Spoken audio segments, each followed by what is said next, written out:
Komputer. Oke. Di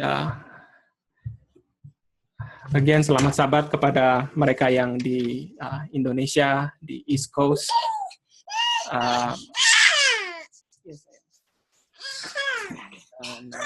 Kita di sini belum hari Sabat, tapi kita sudah mendekati jam-jam hari Sabat.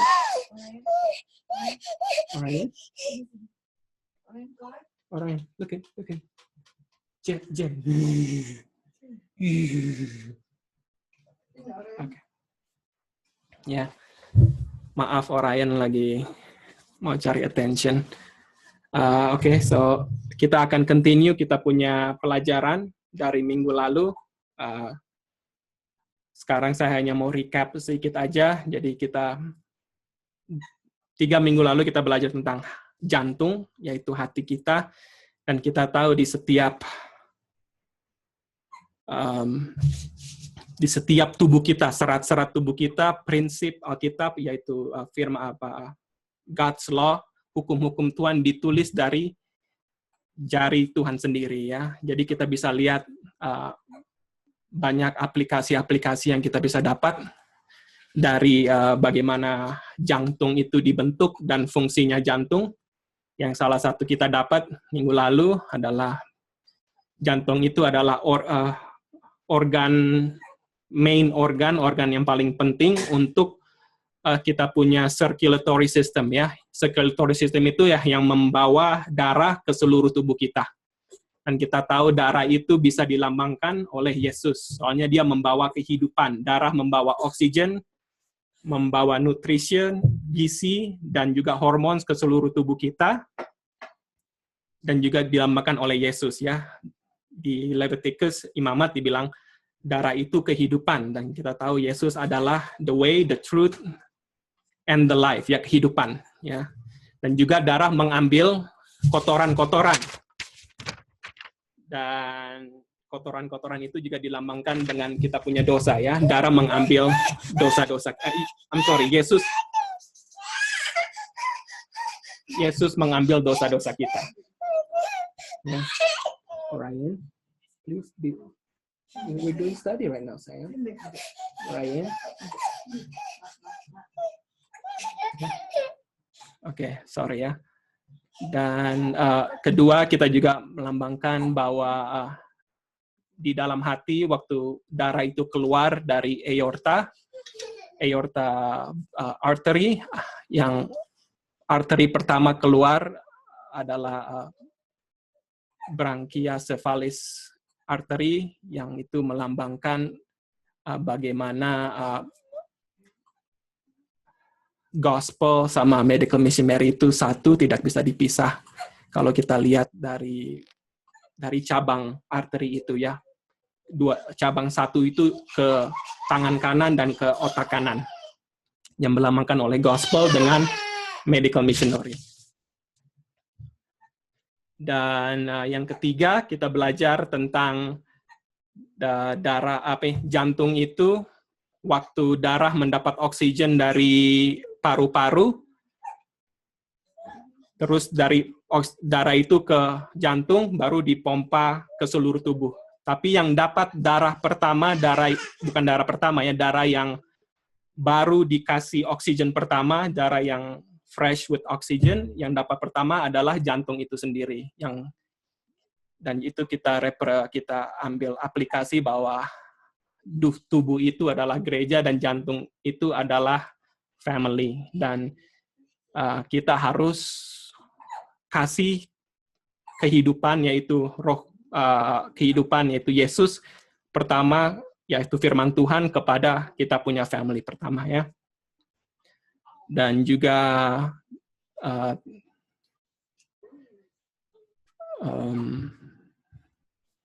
kita talk a little bit about kalau kita neglect, kita punya anak-anak, berarti kita bisa dilambangkan dengan heart attack, soalnya neglect itu adalah dosa. Ellen White bilang kalau kita neglect anak-anak kita berdosa, dan kalau kita berdosa dilambangkan dengan fat, yaitu darah kita penuh triglyceride. Triglyceride itu adalah lemak-lemak di dalam darah.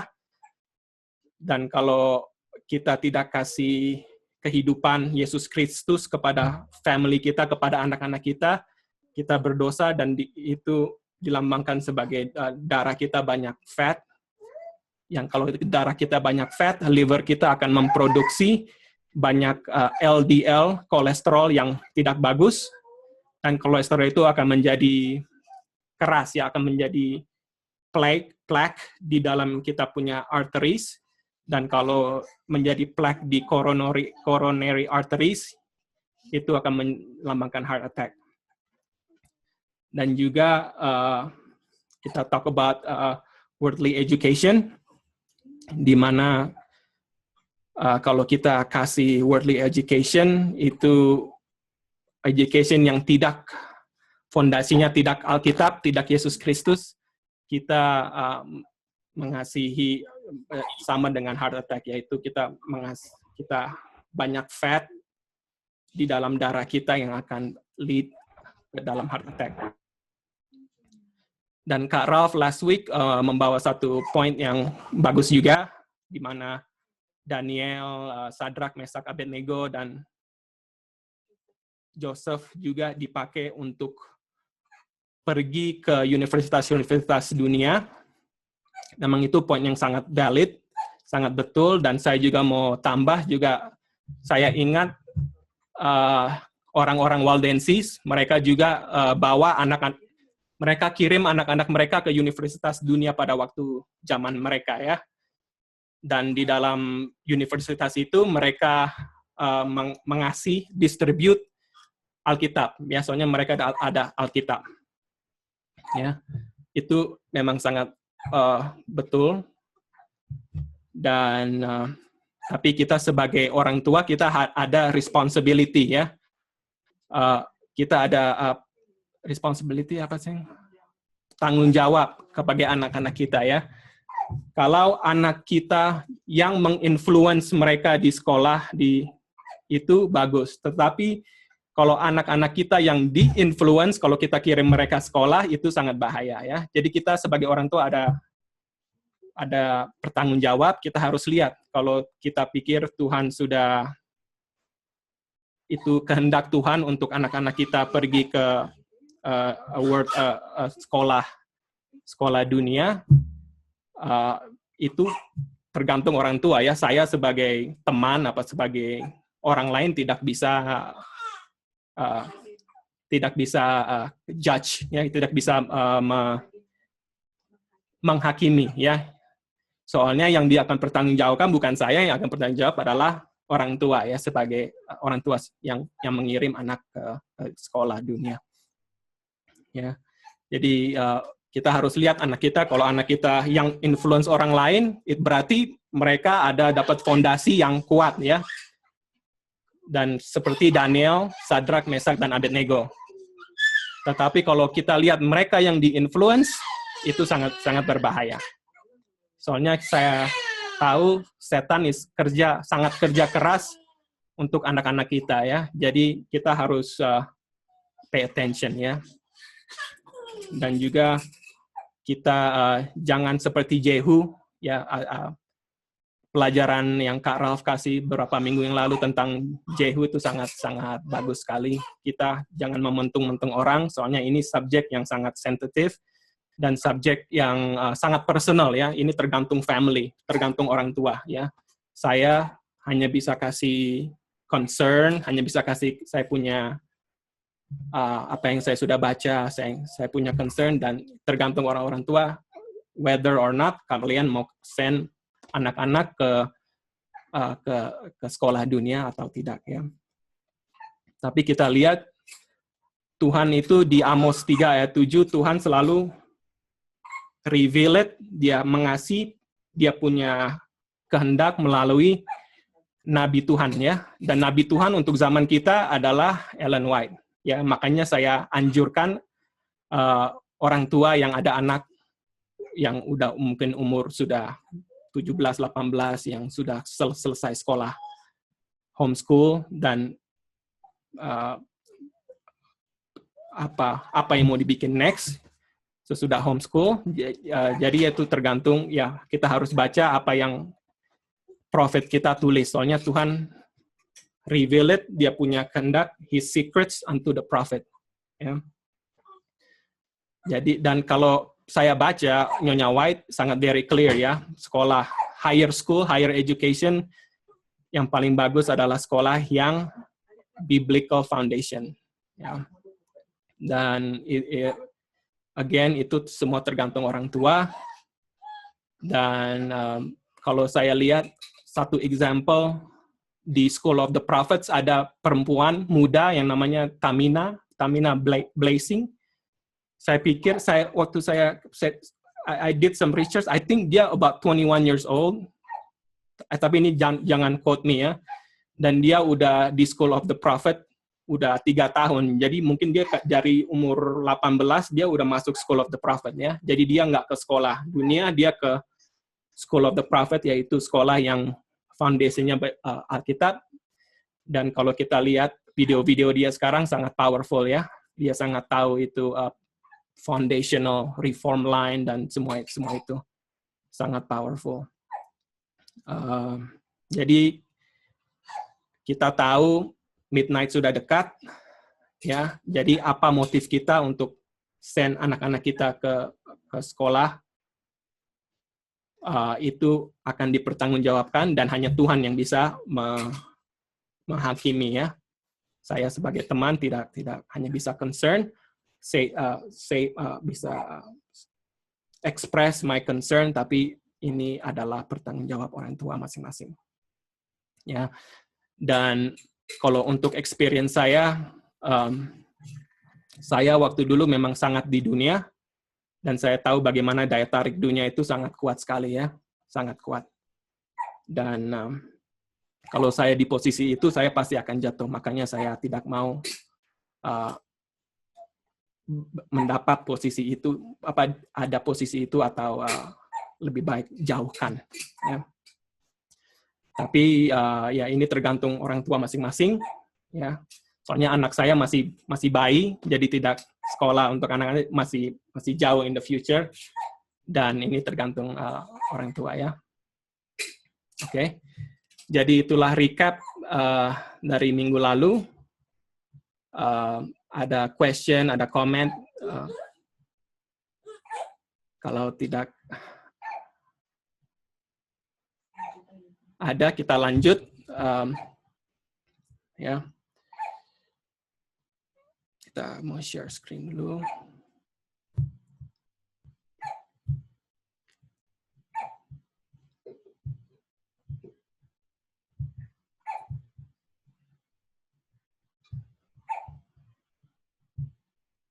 Oke. Apakah bisa lihat slide-nya? Bisa, Dino. Bisa ya? Oke, thank you. Jadi ini yang terakhir kita baca ya, bahwa kalau sekolah harus based on scriptural foundation. Jadi kita akan continue. Jadi parenting itu adalah pekerjaan seumur hidup ya. Ada orang bilang, anak saya sudah tua, jadi saya nggak bisa kontrol lagi. Itu memang betul, setiap circumstances, setiap family beda, tapi saya mau suggest, ya, kita jangan stop menjadi orang tua, kalau biarpun anak kita sudah lebih tua, ya, mungkin sudah 18. Kalau 18 di Amerika kan sudah menjadi legal adult ya, atau 21. Salah satu example saya mau kasih adalah Yesus. Kita tahu Yesus itu masih di bawah orang tuanya, yaitu Mary. Kita tahu Yosef sudah mati ya waktu Yesus sudah lebih tua, sampai dia umur 30 ya. Dan juga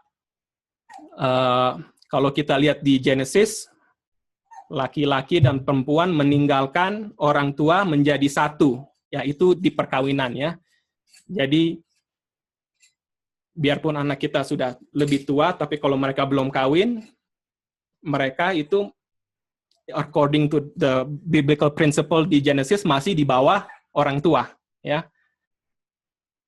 Ya, jadi kita nggak bisa bilang kita bukan nggak bisa, jangan bilang ya, oh anak saya sudah 18, jadi dia sudah tua, saya nggak bisa kontrol mereka.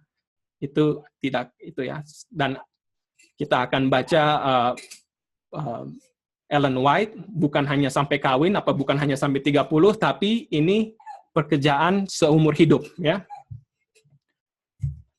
Di Child Guidance, halaman 476, paragraf 3, bikinlah pekerjaan hidupmu untuk membentuk karakter anakmu sesuai dengan karakter Tuhan Yesus. Ya, jadi seumur hidup, ya. Kita nggak bisa bilang, oh anak saya sudah tua. Nyonya White bilang, seumur hidup. Kalau mereka ada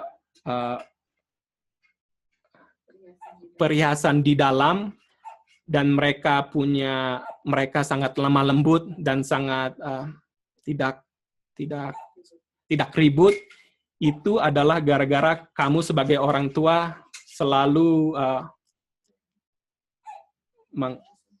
sungguh-sungguh melatih mereka, ya, melatih mereka untuk mencintai firman Tuhan dan untuk mencari approval dari Yesus Kristus, ya. Jadi kita sebagai orang tua harus selalu bekerja untuk anak-anak kita, ya. Dilambangkan dari hati, ya. Selalu kita harus reach in dulu sebelum kita reach out, ya. Dan another quotation, Child Guidance, halaman 565, paragraf 2. Kita mau rumah tangga untuk Tuhan, kita mau keluarga untuk Tuhan. Kita mau mengambil keluarga kita, bawa mereka ke gerbang pintu kota itu, yaitu surga, dan berbicara, saya di sini Tuhan, dan anak-anak saya yang Tuhan sudah kasih kepada saya. Nah, terus Nyonya White bilang, anak-anak mereka bisa saja laki-laki dan perempuan yang sudah menjadi dewasa, tetapi mereka masih anak-anak kamu yang sama. Ya. Dan pelajaran pendidikan kamu, dan kamu punya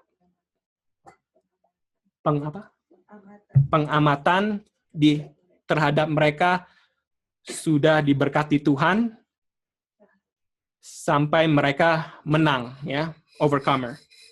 Dan kamu akan bilang, disinilah saya Tuhan dan anak-anak saya, ya. Ini ya yang kita mau bilang kepada Tuhan, ya. Jadi kita selalu harus bekerja untuk anak kita, biarpun mereka sudah dewasa, ya. Dan saya tahu kalau udah dewasa udah lebih susah, betul. Tapi ada quotation yang saya pernah baca, tapi saya lihat-lihat saya saya tidak dapat. Kalau misalnya kita sudah sebagai orang tua sudah salah waktu muda, tidak didik anak-anak dengan bagus, dan waktu mereka sudah tua mereka udah rebel, ya, udah jauh dari kebenaran. Yang kita harus bikin pertama, kita harus menangkan hati mereka, ya. Jadi menangkan hati dulu, jangan kasih kamu harus belajar Alkitab, kamu harus ke gereja, harus ikut hari Sabat.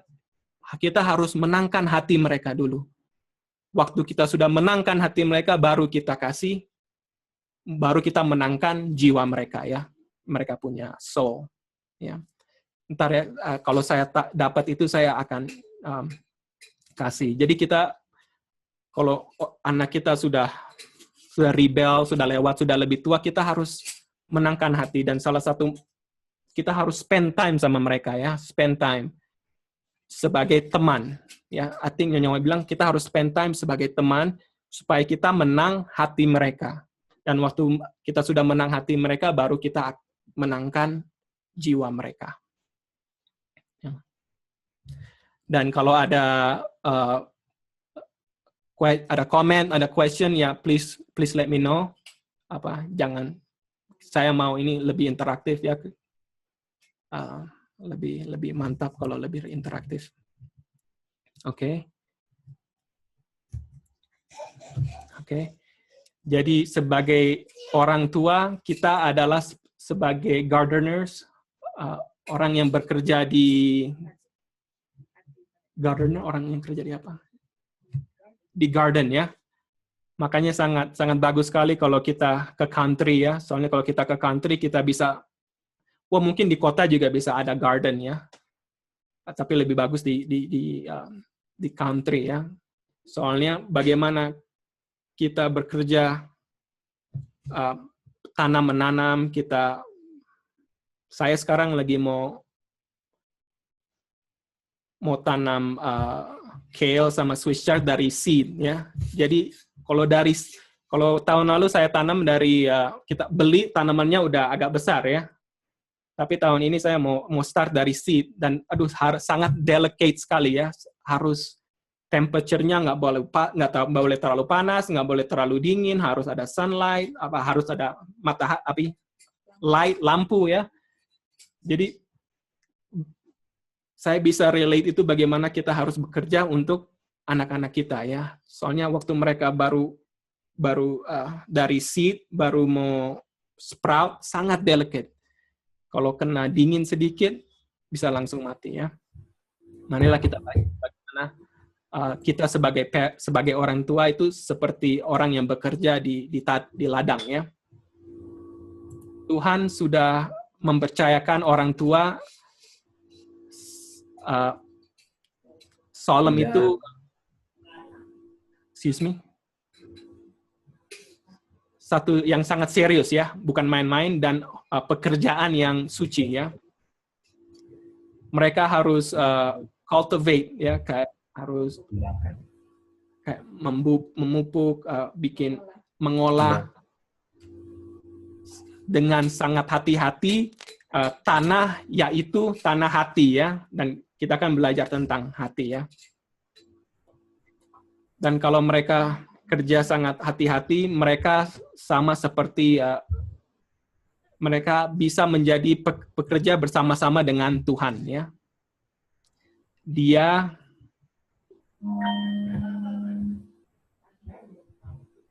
Tuhan expect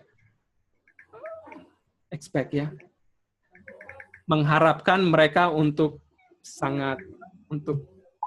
mengawasi dan bekerja sangat hati-hati, garden, yaitu anak-anak mereka punya hati ya.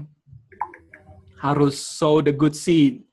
Kalau ada weed, tares, harus dikeluarkan ya. Jadi kalau di hati anak kita ada tares, harus dikeluarkan.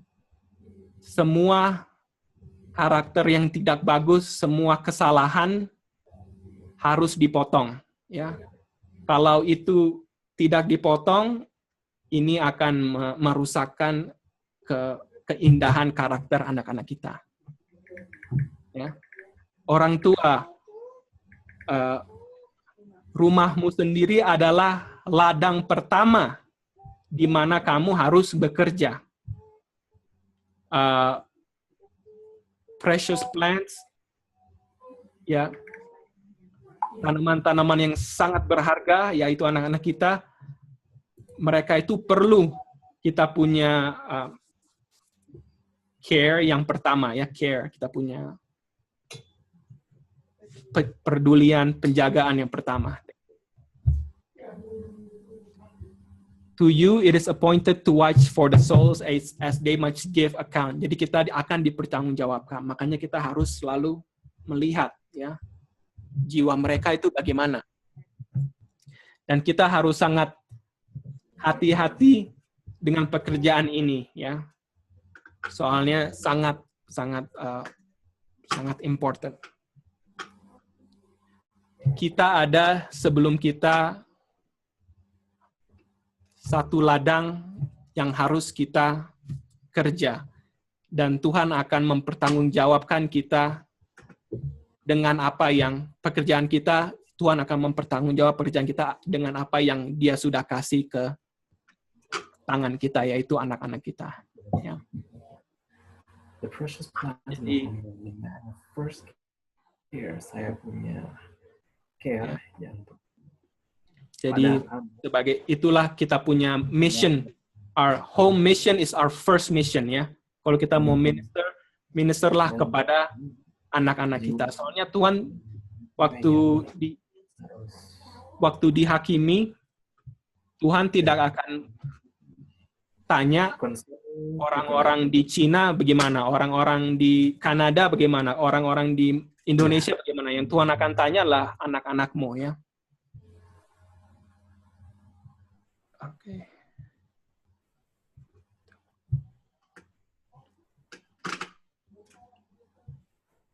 Aduh.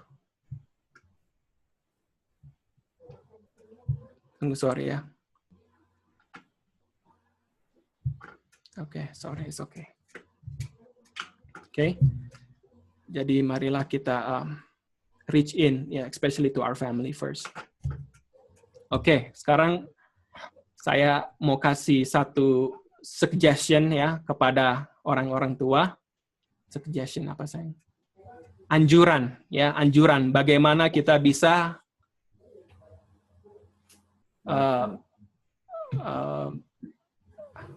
hubungan kita sebagai orang tua dan anak lebih bagus, ya. Ini quotation saya sangat powerful sekali, saya kira sangat wonderful. Ya. Sekolah Sabat dan Divine Worship, yaitu sekolah Sabat dan pertemuan hari Sabat hanya adalah sebagian hari Sabat, ya. Dan sebagian sesudah itu kepada keluarga maybe made, ya, akan lebih yang paling suci dan yang paling berharga dari jam-jam hari Sabat. Wow, ya. Jadi Nyonya bilang Sabat School sama worship itu hanya sebagian hari Sabat. Tetapi yang paling suci dan yang paling berharga adalah jam-jam sesudah itu. Ya. Much of this time, jam-jam ini orang tua seharusnya ambil waktu sama anak-anak. Ya. Dan kita harus spend time with our children, ya, sangat wonderful sekali. Saya kerja banyak dan waktu anak kedua saya lahir, saya dapat time off dan saya bisa ambil waktu sama Orion, yaitu anak pertama saya. Dan saya spend time sama Orion sendiri aja. Kita hiking di nature, kita jalan di alam, dan saya bisa lihat bedanya, sangat bedanya abis saya spend time, saya ambil waktu sama Orion. Orion itu sangat beda sekali sama saya, lebih bonding, lebih mendengar, kalau lebih suka cium saya. Sebelum itu ya jarang sekali cium saya. Kalau saya tanya Orion, can you kiss daddy? Tapi waktu saya spend time sama dia setiap hari, kita jalan di alam, saya tanya cium, dia langsung cium, ya. Jadi sebagai orang tua kita harus spend time with our children, ya. Akan beda sekali. Especially kalau apalagi kita udah lebih tua, lebih jauh. Spend time with children itu akan it does miracle, ya. Saya bisa testify itu sama anak saya sendiri. Ya. Apalagi pada hari Sabat, ya. Banyak keluarga, anak-anak muda mereka hari Sabat, orang tua sangat sibuk, ya, dengan acara-acara gereja. Yeah, right. Okay. Ya, orang tua sangat sibuk dengan acara-acara gereja, jadi anak-anak sendiri dibiarin dan mereka akan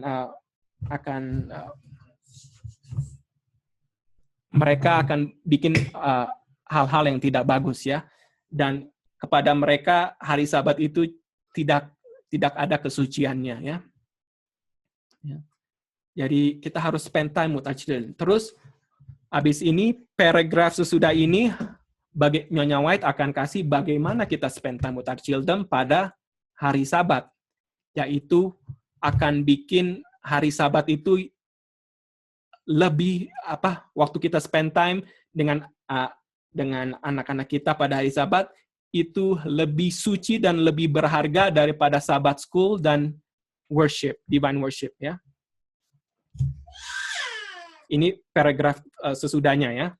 Jadi di udara yang bagus, biarlah orang tua berjalan dengan anak-anak di ladang dan pohon-pohon ya.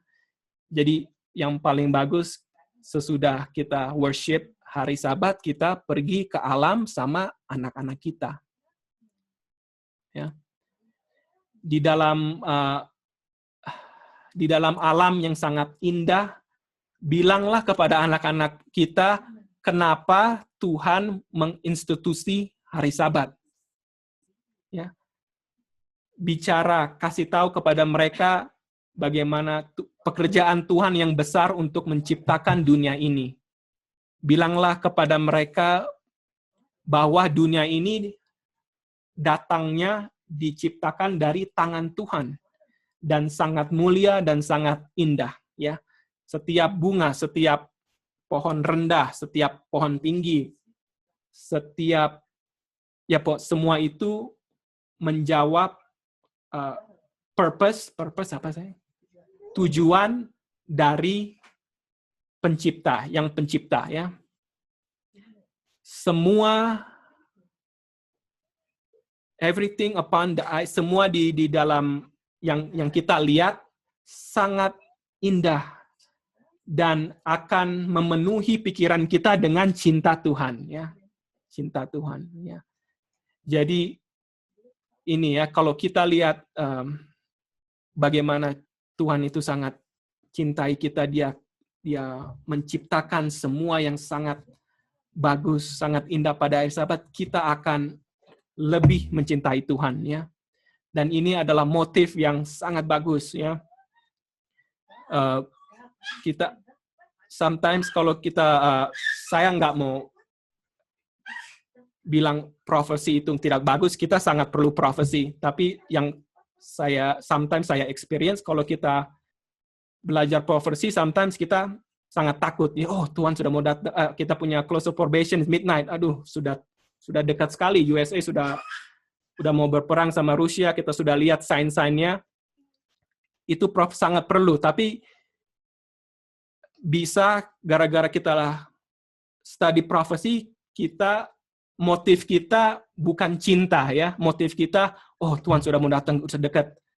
Memang itu sangat perlu, kita perlu lihat di mana waktu kita, tapi motif yang paling bagus untuk prepare adalah kita harus lihat cinta Tuhan ya.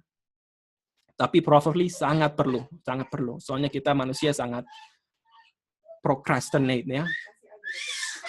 Jadi kalau motif kita cinta Tuhan ya, kalau ada disappointment kita masih ikut terus ya. Kalau kita lihat William Miller, The Time of the Millerite, banyak orang yang ketakutan gara-gara mereka dengar Yesus sudah mau datang. Waktu mereka disappointed, mereka tinggalkan kebenaran ya. Tapi kalau motif kita cinta Tuhan, kita tidak akan tinggalkan kebenaran. Tapi kita sangat perlu melihat profesi, yaitu di mana kita berdiri di history ya. Dan Nyonya White bilang ya, kita harus spend at least 1 hour each day ya, contemplating cinta Tuhan, the love of God. Dan paling bagus kita belajar kehidupan Yesus Kristus, apalagi waktu sebelum dia mati, dan juga kita lihat alam ya, sangat indah. Jadi semua continue, semua bunyi seperti lagu ya, di lagu yang sangat merdu with the voice of God ya. Kasih lihatlah anak-anak kita, dosalah yang bikin dunia itu rusak ya. Ada duri-duri, ada sedih, ada sakit, ada mati, itu semua gara-gara kita melanggar hukum Tuhan. Jadi pada hari kita harus kasih tahu anak-anak ini, dan mereka akan appreciate hari Sabat dan juga appreciate the bonding ya, bonding hari Sabat family. Kasih lihat mereka bagaimana biarpun dunia itu sudah rusak dari dosa, tapi masih reveal, masih menyatakan kebaikan Tuhan ya. Ladang yang hijau, pohon yang tinggi, matahari yang sangat glad, warm ya, awan, dew, itu seperti embun ya. Kalau malam hari sangat diam ya, tapi kita nggak bisa lihat ini di kota-kota ya, harus di country living ya. Dan juga bintang-bintang ya. Saya ingat waktu saya ke rumahnya Kak Roger, kalau malam hari di rumahnya Kak Roger, aduh bintangnya itu sangat, dan bisa lihat Milky Way juga, aduh bagus sekali ya. Dan juga moon ya, bulan, semua itu sangat indah, dan itu menjadi witness, saksi dari pencipta kita ya. Tidak ada hujan yang jatuh atau matahari yang disinarkan, biarpun dunia kita tuh tidak berterima kasih, tapi itu semua testify kepada Tuhan itu sangat panjang sabar dan cinta Tuhan ya. Dan kalau kita bikin ini setiap hari Sabat, kalau weather-nya permit, kalau weather-nya bagus ya, kita akan melihat bagaimana Tuhan itu sangat cinta kita. Dan cinta itulah yang akan merubah ya, itulah motif yang paling bagus. Ya. Jadi kita kalau kita hari Sabat spend time with our children di alam, kita akan mengrekreasi, kita recreate dunia sebelum dalam dosa, dan juga kita tahu dunia sesudah, dunia, kita akan rekreasi dunia sebelum dosa, yaitu sama dengan dunia waktu dunia baru ya. After 7 times, after 7,000 years, dunia ini, surga akan ke dunia lagi, dan dunia akan tidak ada dosa. Dan kita bisa menghidupkan itu setiap hari Sabat. Soalnya ada 3 faktor ya. Sebelum dosa ada family institution, marriage institution 1. Ada Sabat institution, dan ada Taman Eden. Dan kalau setiap hari Sabat, 1, kita spend time with our family, 2, di alam, 3, ada 3 faktor itu yang melambangkan dunia sebelum dosa dan dunia and the new world, dunia yang baru yang tidak ada dosa ya. Jadi waktu kita ke surga dan surga dibawa ke dunia lagi, kita bisa bilang, wah saya hidup bukan 100% ya, tapi saya mencicipkan ini setiap hari Sabat. Soalnya setiap hari Sabat saya pergi dengan family saya di alam ya. Dan saya bukan hanya karang-karang ini, marilah kita baca tulisan Nyonya White ya di Education halaman 250 ya. Sabat dan keluarga sama-sama di institusi di Taman Eden. Itu 3 itu ya, yang warna hijau. 3 faktor. Sayang orang.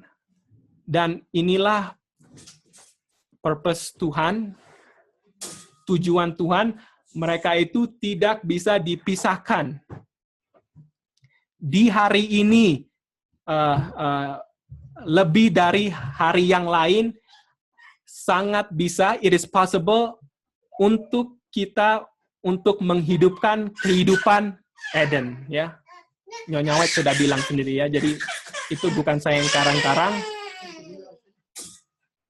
tapi kalau kita spend time with our family on the Sabbath day in nature, kita mengrekreasi kehidupan Eden. Ya.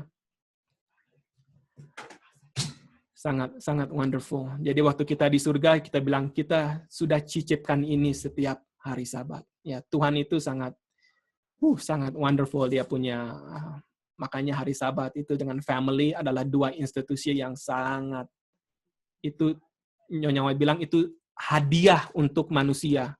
Hadiah yang, institusi yang di Tuhan kasih, biarpun sudah dosa, Tuhan kasih sebagai hadiah, biarpun kita sudah dalam dosa. Berarti Tuhan itu sangat sayang untuk kita, ya, sangat love us. Ya. Jadi Tuhan punya, Tuhan mau supaya family itu bersama-sama bekerja, belajar bersama-sama, berworship bersama-sama, dan recreation ya, free time, recreation apa bahasa ini? Rekreasi bersama-sama ya. Father, Bapak sebagai imam, dan Bapak dan Ibu sebagai guru dan teman-teman anak-anak mereka ya. Tapi gara-gara dosa kita tahu kebanyakan, saya hanya mau summarize ini ya, banyak gara-gara dosa semua itu berubah. Kebanyakan, ini saya bisa experience sendiri, Bapak tidak melihat anak-anak dia di dalam 1 minggu. Soalnya Bapak kerja ya, mencari nafkah untuk keluarga. Tetapi Tuhan sangat smart, sangat loving. Dia kasih 1 hari di mana kita tidak boleh kerja, dan hari itu kita harus spend time dengan kita punya family. Ya. Dia bilang, over the Sabbath, He placed His merciful hand. Jadi makanya Tuhan kasih, salah satu reason Dia kasih hari itu, supaya Dia tahu Bapak akan kerja keras dan jarang lihat anak pada hari minggu, pada 1 minggu. Jadi hari Sabat kita tidak boleh kerja, kita spend time with our family ya. In His own day, He preserved for the family opportunity for communion with Him ya. Jadi hari itu Dia preserve ya, dia jaga untuk keluarga bersempat berkomunion bersama dengan Tuhan, dengan alam, dan dengan satu dengan lain di dalam keluarga ya. Sangat indah sekali ya, the Sabbath institution and the family institution. Wow, wonderful. Oke. Jadi kita tahu kita semua akan melalui di hari depan Judgment Day ya. Dan di Child Guidance Tuhan bilang orang tua yang mengabaikan mereka punya tanggung jawab akan menemui penghakiman ya. Tuhan akan menanya, di manalah anak-anak kamu yang saya sudah kasih kepada kamu untuk kamu didik ya, train. Kenapa mereka tidak di tangan kanan saya? Tuhan yang bilang ya. Banyak orang tua akan pada waktu itu banyak orang tua akan melihat bahwa mereka sangat cinta yang tidak bijaksana, membutakan mata anak mereka dari kesalahan-kesalahan mereka. Jadi ini parents yang spoil ya, yang memanjakan anak-anak. dan membiarkan mereka dengan karakter yang tidak bagus, tidak bisa masuk untuk surga. Ya. Dan juga ada orang tua yang akan lihat bahwa mereka tidak kasih waktu dan perhatian ke anak-anak mereka. Tidak kasih cinta dan belas kasihan. Dan mereka punya lalai itu membuat anak mereka begitu yang tidak bagus. Ya. Orang tua, kalau kamu hilang, kamu punya kesempatan, Tuhan akan membelas kasihan kepadamu. Di hari penghakiman, dia akan bertanya, di manalah apa yang kamu telah lakukan dengan saya punya domba-domba ya, domba-domba yang sangat indah ya. Jadi kita akan dipertanggungjawabkan. Ini bukan anak kita, dibilang my flock, domba saya. Suppose that you get to heaven, kalau kamu masuk ke surga dan anak-anakmu tidak di situ, bagaimana kamu bisa bicara kepada Tuhan, disinilah saya Tuhan, dan anak-anak saya yang kamu sudah kasih kepada saya. Surga akan menulis kelalaian orang tua dan akan ditulis di buku-buku surga. Ya. Jadi kalau kita gali ini paragraf terakhir, saya kira kalau kita sebagai orang tua tidak mendidik anak-anak kita tidak akan masuk surga ya. Ini saya hanya gali. Ini enggak dibilang di sini, tapi kalau kita analyze it, soalnya setiap orang tua akan ditanya ya, di manalah anak-anakmu? Dan kalau kita melalaikan anak-anak kita, tugas untuk mendidik anak-anak kita, Tuhan akan mempertanggungjawabkan ya. Seperti Imam Eli ya. Oke.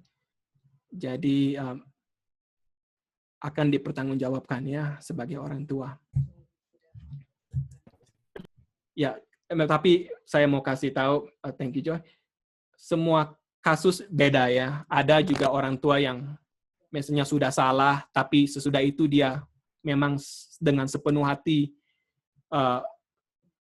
try untuk bujuk anaknya, dia bikin seluruh yang dia bisa bikin dan anaknya tidak mau, dan itu ya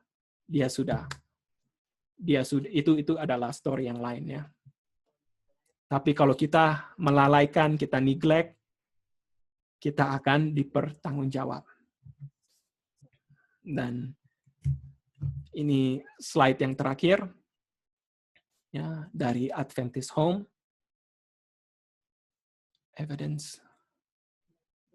Bukti yang paling besar dari kekuatan orang Kristen, Christianity ya, yang bisa diberikan kepada dunia ialah satu family yang sangat teratur dan sangat disiplin. Ya. This is a powerful quote ya. The greatest bukti yang paling besar. Ini akan menganjurkan kebenaran. Tidak ada yang bisa menganjurkan kebenaran sebesar ini ya. Soalnya ini adalah saksi yang hidup. Saksi yang hidup of kekuatan yang sangat praktikal upon the heart ya, di hati kita. Dan kita belajar tentang jantung, tentang hati jantung ya. Ini quotation ini sangat powerful ya. Dan kita tahu ini ya, quotation yang pertama saya kasih, His law, hukum Tuhan ditulis dengan jari Tuhan sendiri di setiap saraf, setiap otot, setiap serat, dan setiap kemampuan yang sudah dipercayakan ke manusia. Jadi hopefully aplikasi-aplikasi ini memang study tentang physiology jantung sangat bagus, tapi kalau saya lebih suka study tentang aplikasi apa yang saya bisa bikin ya. Tapi memang fisiologi sangat bagus soalnya di setiap tubuh kita bisa lihat hukum Tuhan ya.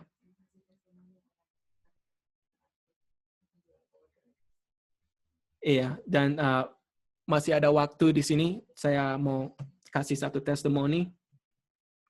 Sebenarnya ini saya mau kasih waktu kita bicara tentang digestive system, tapi Joy anjurkan kasih aja sekarang, dan juga kita masih ada waktu 7 menit. Tunggu ya. Dan ini testimoni, saya bukan mau besar-besarkan keluarga kita, apa besar-besarkan anak saya mau membesarkan firman Tuhan ya. Saya mau membesarkan firman Tuhan, bukan keluarga saya, anak saya. Kalau kita ikut firman Tuhan, kita akan lihat result ya. Sebenarnya ini saya udah kasih tadi di tentang heart, tapi saya cut, saya taruh di digestion soalnya saya kira lebih itu, tapi lebih cocok ya. Tapi saya mau kasih ini testimoni yang sangat powerful ya, di Ministry of Healing dan juga di Child Guidance dibilang sangat penting untuk mendidik kita punya anak-anak untuk makan yang benar ya, right dietary habit. Ini tidak bisa di overestimate. Jadi tidak bisa dibesar-besarkan. Soalnya ini sangat penting. Anak yang kecil harus belajar mereka itu makan untuk hidup, bukan hidup untuk makan. Pelajaran ini dimulai dari waktu anaknya masih kecil, infant, di dalam tangan ibu. Ya. Dan actually ada Ellen White quote, waktu anaknya masih di kandungan, habit mama itu akan transfer ke anak itu. Jadi kita tahu semua kan kalau orang ibu hamil suka makan banyak kan, makannya setiap waktu, makannya pokoknya yang saya ingat waktu dulu Joy ada dapat pikiran mau makan ayam apa. Jadi tendensi yang kita sudah tinggalkan, habit yang kita tinggalkan waktu Joy hamil itu kembali lagi ya. Craving itu. Ya. Tetapi ada quotation bilang, biarpun anaknya masih kandungan, mama itu harus jaga makanannya ya. Soalnya itu sangat, waktu mama makan, bayi makan. Soalnya nutrisinya ke bloodstream, dan bloodstreamnya ke bayi ya. Anak hanya harus dikasih makanan at regular interval. Ya. Dan di salah satu quotation dibilang, waktu bayi, intervalnya 2,5 jam. Tetapi waktu lebih tua akan lebih panjang ya. Dan ini yang kita sudah lakukan dengan Orion dan kita sekarang lagi lakukan dengan Josiah.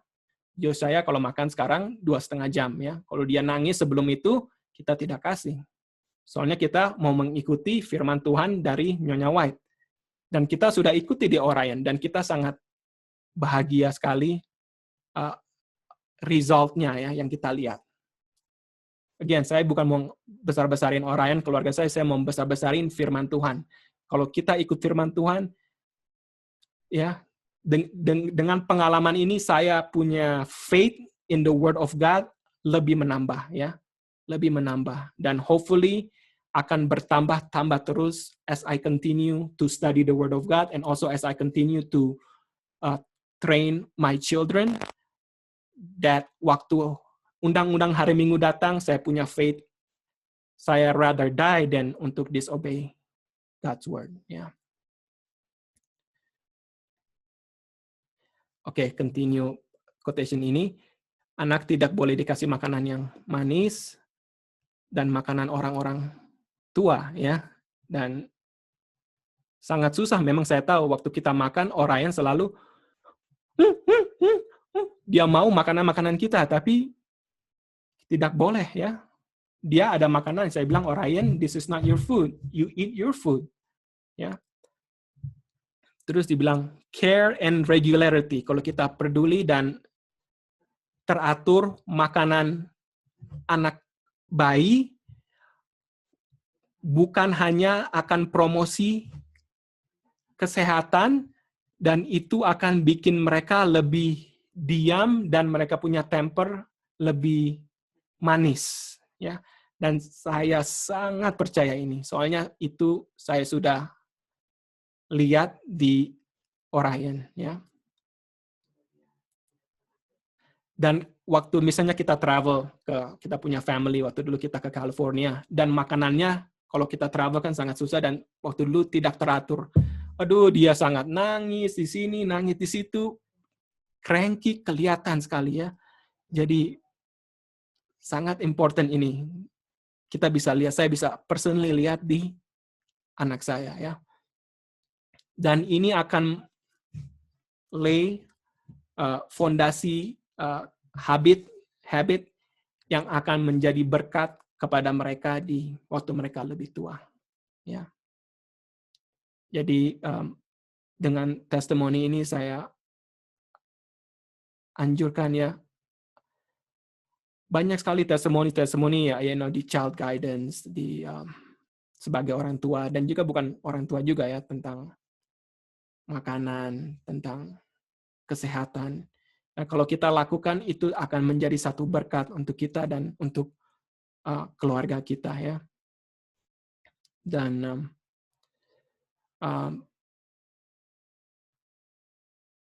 dan iman saya di firman Tuhan lebih berkembang waktu saya melakukan firman Tuhan dan saya melihat dengan mata saya sendiri hasilnya, ya, hasilnya. Dan I pray to God, dan itu akan, as I continue, saya selalu berdoa kepada Tuhan, kasihlah kita wisdom, especially to raise up our children, ya, kasih wisdom, kebijaksanaan, ya. Di James 1 dibilang, mintalah kebijaksanaan, ask for wisdom, and God will give it to you liberally, ya. Dan marilah kita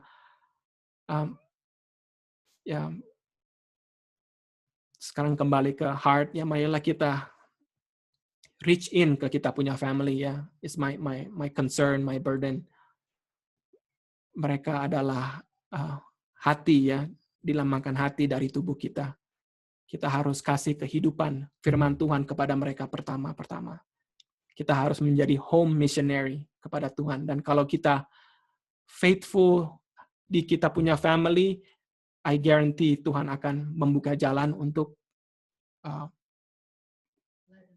ladang yang lebih besar, ya. Tuhan akan buka jalan. Oke.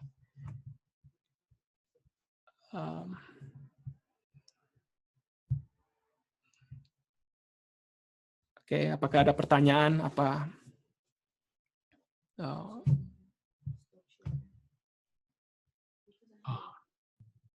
Dino? Ya, Kak Ralf. Iya, saya ada mau kasih komen. Saya selalu pikir-pikir itu dia punya Ellen White's quote that an orderly family, a well-disciplined family, will be the perfect witness to the world, something like that. Yeah. Itu kan, that's very, very. Itu artinya, what does it really mean? Apakah kalau kita punya 5 anak, 5-5-nya itu semua di present truth, baru kita bisa jadi perfect witness? Kalau umpamanya begitu, bagaimana dengan you know, bagaimana dengan istilahnya the first parents? Apakah bukannya mereka itu kalau bisa lihat parent yang paling perfect waktu zaman dulu, ya mereka itu barusan keluar dari Eden. Barusan keluar dari Eden. Lalu dapat 2 anak. Anak yang pertama bunuh anak yang kedua. And we know that both Adam and Eve will be in heaven. Mereka ajar itu 2 anak, kira-kira apakah dikasih do you think that Cain was discriminated in the education of Adam and Eve? Istilahnya Abel was diajar lebih bagus daripada Cain? Kayaknya tidak sih. Tidak mungkin, enggak mungkin. Tidak mungkin. Jadi, bagaimana Cain bisa membunuh anaknya? Apakah to some degree, Adam and Eve has some responsibility?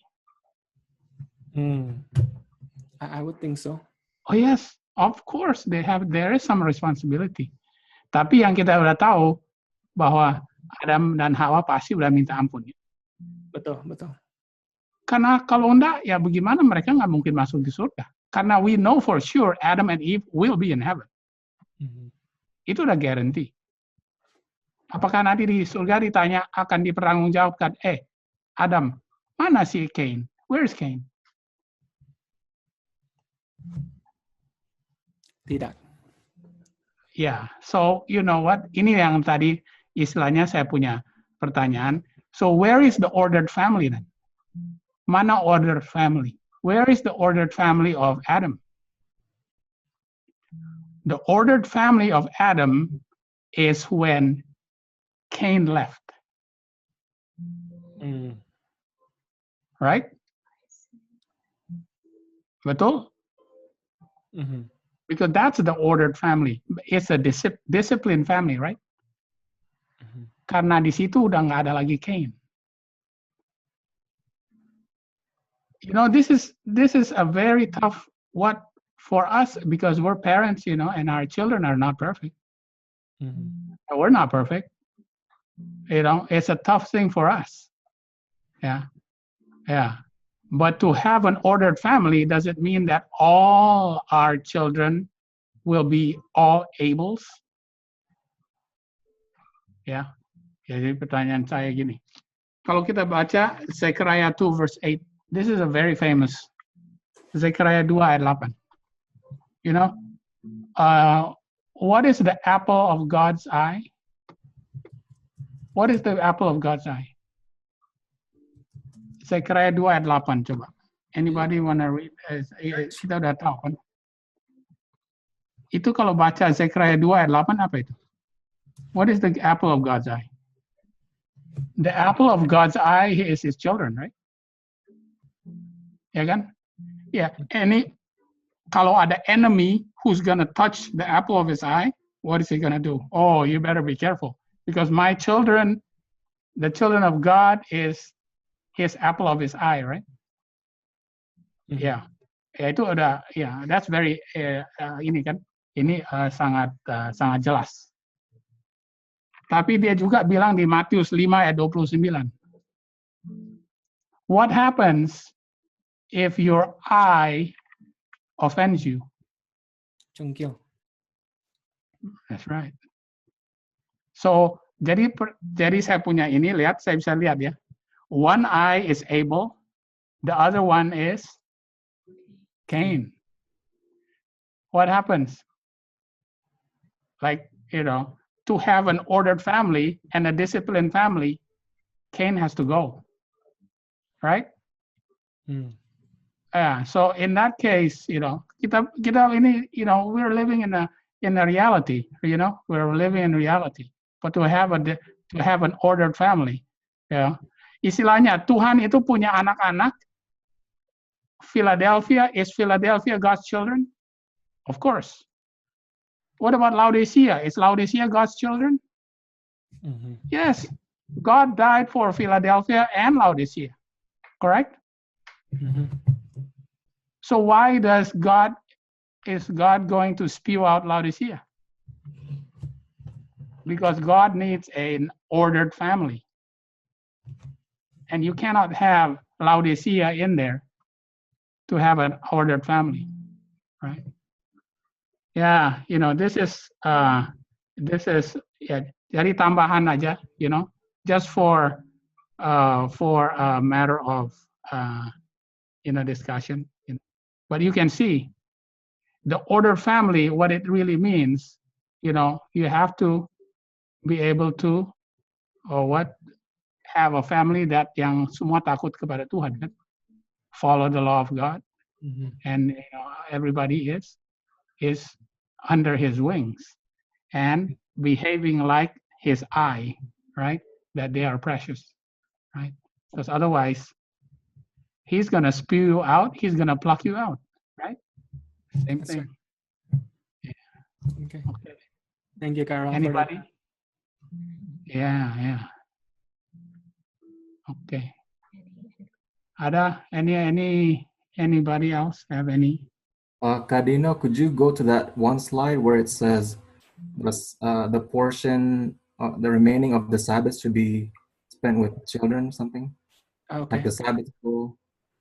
Yeah. It's in 60.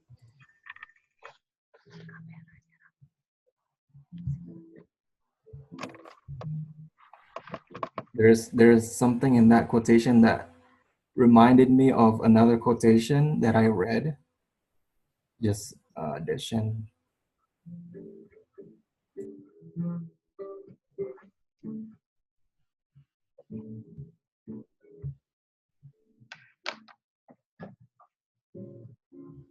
Right here, Stephen. Can you see it, Stephen?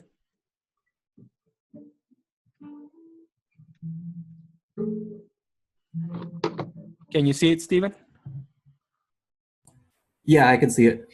Oh, yeah. Yes. Yeah, right here. Yeah, it says there, in many families, the younger children are left to themselves to find entertainment as best as they can. So this quotation is speaking about the Sabbath day, right? About what happens during Sabbath.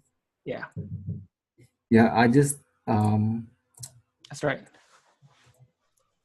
in this quotation in Review and Herald, I already sent it in the chat. And this quotation ini is very sharp, but I believe we can all handle it. Mhm. So, sangat tajam. It says here, if everyone can see the quotation. Hold on. Yeah, the chatnya. Huh? I don't see it, Stephen, in the chat. Oh ya? Ino lihatnya di atas, Uncle. Yang kan lagi share screen. Ada chat di atasnya. Chat di mana ya? Oh, ini ya. Okay. Yeah, I see it, Stephen. Yeah, the House of God. It's in Review and Herald. That's right, yeah. Yeah, it says here, the House of God, rumah Tuhan, seringkali desecrate. I'm not sure what it means in Indonesian, but desecrate is like gimana ya, desecrate lah. Diinjak-injak. Injak-injak. Yeah. Dan seringkali hari Sabat dilanggar by Sabbath believers' children and That's right. children. And then it says here, in some cases, mereka, speaking of the children, mereka diizinkan untuk melari di dalam tempat perbaktian, about the house, play, talk, and manifest their evil tempers in the very meetings di dalam perkumpulan ini, di mana the saints seharusnya worship Tuhan in the beauty of holiness. So this is just connecting with the quotation that you shared. Yeah, very similar. Yeah. Dan Mrs. White says here, tempat yang dimana seharusnya ini suci, and where a holy stillness should reign, dan di mana seharusnya ada perfect order, the Adventist home quotation, perfect order family. That's right. Neatness dan humility, Mrs. White bilang di sini, sekarang menjadi perfect Babylon. That's right. That's right. Yeah, I read this So before. dari kutipan ini, we can see that kalau kita izinkan anak-anak kita, ya for parents, ya I don't have children, but even for me too, if I allow other parents or other children to run around, itu Mrs. White says itu sama dengan Babylon. So yang kita bisa lihat di sini, Babylon selama ini kita mengerti sebagai gereja yang sudah bersatu dengan dunia atau kuasa sipil, church and state. Tapi Mrs. White bilang di sini Babylon juga kalau saya izinkan anak-anak lari-lari di gereja. So when I read this, I'm like, oh man. So that means some present truth churches are Babylon if they don't have their kids in order. That's right. Dan kita sekarang ini kan present truth, orang-orang sudah anggap kita ini orang-orang yang sudah tembak-tembak gereja lain Babylon lah ya. Wow, you guys are people who call Babylon gitu. Nah kita ini we're talking about home right now. This is more deeper lah, I guess I can say.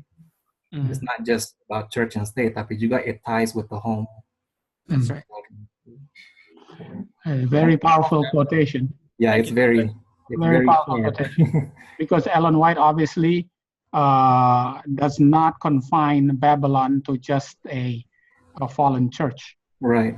Babylon is Babel. Babel is confusion and error. Yeah, that's right. So if you can generalize it to confusion and error, you can apply it to multiple other issues, and obviously she does it right here as well. Yeah. Amen. Okay. Thanks, Stephen. Let me